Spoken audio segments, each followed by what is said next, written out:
విశాఖపట్నం జిల్లా పెందుర్తి మండలం పెనగాడి పంచాయతీ పరిధిలో పంట పొలాల్లో ఓ భారీ కొండ చిలువ లభ్యమైంది. స్థానికులు పంట పొలాల్లో భారీ కొండ చిలువను చూసి స్నేక్ సేవర్ రొక్కం కిరణ్ కుమార్కు సమాచారం అందించారు. సమాచారం అందుకున్న కిరణ్ ఉదయం తన రెస్క్యూ టీం సహాయంతో పొలం వద్దకు చేరుకుని సుమారు 12 అడుగుల పొడవు ఉన్న కొండ చిలువను పట్టుకున్నారు. పాము గుడ్లను కంబాల కొండ అటవీ ప్రాంతానికి తరలించారు.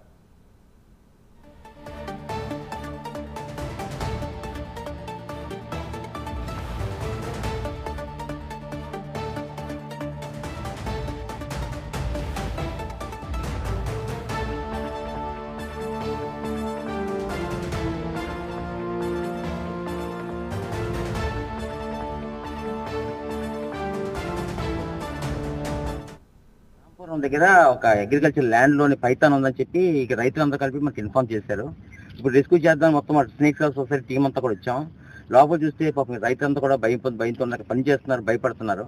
లోపల చూస్తే గుడ్లు పెట్టుకొని ఉంది. అయితే ఇప్పుడు రెస్క్యూ చేయడానికి మొత్తం ఆ టీం అంతా కలిపి మార్నింగ్ వచ్చాం, అంతా రెస్క్యూ వాతావరణం అంతా చూసాం. ఇప్పుడు you're going to rescue the snake. Kindly request watch this video.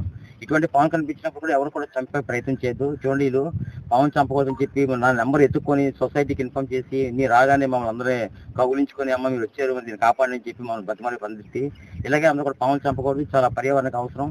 ఇటువంటి పాములు మనం కాపాడుకోవాలని చెప్పి ఒకసారి మీ ద్వారా నేను అందరూ తెలియజేసుకుంటూ ఇటువంటి పాము కనపడినప్పుడు